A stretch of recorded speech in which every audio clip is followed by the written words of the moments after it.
Assalamualaikum warahmatullahi wabarakatuh. Perkenalkan saya Holiviana, NIM 10323019 dari kelas 1 MED. Pada kesempatan kali ini saya akan mempresentasikan hasil analisis mendalam mengenai Undang-Undang Republik Indonesia Nomor 7 Tahun 2017 tentang Pemilihan Umum. Dengan fokus khusus pada mekanisme seleksi keanggotaan Komisi Pemilihan Umum, seperti yang kita ketahui bersama, pemilihan umum itu merupakan sarana utama pelaksanaan kedaulatan rakyat yang harus diselenggarakan secara langsung, umum, bebas, rahasia, jujur, dan adil. Hal itu demi memperkuat sistem ketatanegaraan kita. Guna mewujudkan pemilu yang efektif dan efisien, lahirlah Undang-Undang Nomor 7 Tahun 2017. Ini sebagaimana kodifikasi yang menyangkut berbagai regulasi terdahulu, seperti aturan mengenai pemilu, presiden, kemudian penyelenggaraan pemilu hingga pemilu legislatif guna menciptakan kepastian hukum dan meningkatkan integritas demokrasi di Indonesia. Kemudian ada juga analisis regulasi dan transparansi seleksi KPU. Memasuki pembahasan inti, mari kita bedah bagaimana regulasi ini mengatur proses seleksi keanggotaan KPU secara terbuka dan partisipatif. Sebagaimana yang dimanfaatkan dalam pasal nomor 23. Fokus utamanya itu dari pasal ini adalah membuka ruang seluas-luasnya bagi keterlibatan publik dan akuntabilitas. Kemudian partisipasi publik dan independensi. Melalui pasal nomor 23 ayat 1, masyarakat itu diberikan hak penuh untuk memberikan tanggapan dan masukan tertulis terhadap para calon anggota KPU. Kemudian langkah ini krusial untuk meningkatkan pengawasan publik dan menyaring figur yang benar-benar itu berintegritas. Di sisi lain, pada ayat 2 itu memungkinkan tim seleksi berkoordinasi dengan lembaga kompeten lain demi menjaga profesionalisme.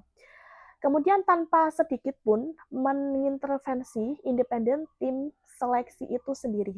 Kemudian itu ada keterbukaan informasi.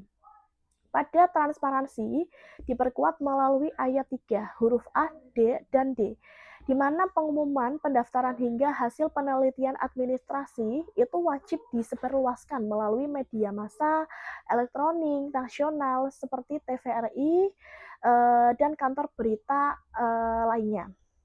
Hal ini itu memastikan bahwa akses informasi mengajukan seluruh lapisan masyarakat secara merata demi meminimalisir itu potensi kecurangan. Sementara itu, dalam hal penjaringan, ayat nomor 3 huruf B itu menegaskan bahwa tim seleksi dapat bersikap aktif, mengirimkan formulir kepada individu-individu potensial yang dinilai layak. Kemudian alur sistematisnya seleksi anggota KPU untuk mempermudah pemahaman kita mengenai implementasi pada pasal nomor 23 ini. Proses seleksi telah dirancang ke dalam sebuah alur yang sangat sistematis, transparan, dan partisipatif melalui 6 tahapan utama. Yang pertama itu adanya penetapan calon. Pada pendaftaran calon, masyarakat yang memenuhi syarat secara aktif itu mendaftarkan diri dan mengirimkan berkas persyaratan administratif kepada tim seleksi.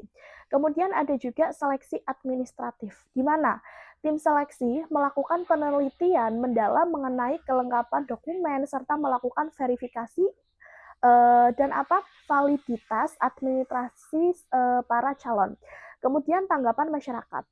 Tahap krusial di mana publik diberikan ruang untuk menyampaikan rekam jejak, tanggapan, serta masukan tertulis terhadap nama-nama calon yang lolos pada administrasi tersebut.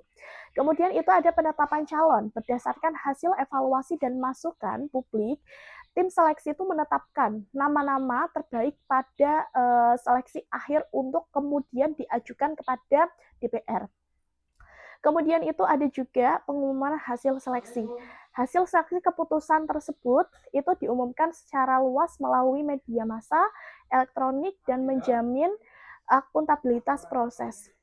Pelantikan anggota KPU calon-calon yang telah ditetapkan secara resmi oleh pihak berwenang akan dilantik untuk menjalankan tugasnya sebagai penyelenggaraan pemilu. Nah, kemudian itu sebagaimana kesimpulannya, aturan yang termuat dalam Undang-Undang Nomor 7 Tahun 2017 ini itu khususnya pada pasal nomor 23 memegang peranan yang sangat dalam untuk membangun fondasi demokrasi kita dengan mengintegrasikan keterlibatan aktif masyarakat sebagai pengawas jalannya seleksi serta memanfaatkan mediasi massa demi keterbukaan informasi. Regulasi ini itu berhasil menciptakan proses penjaringan yang profesional dan akuntabel.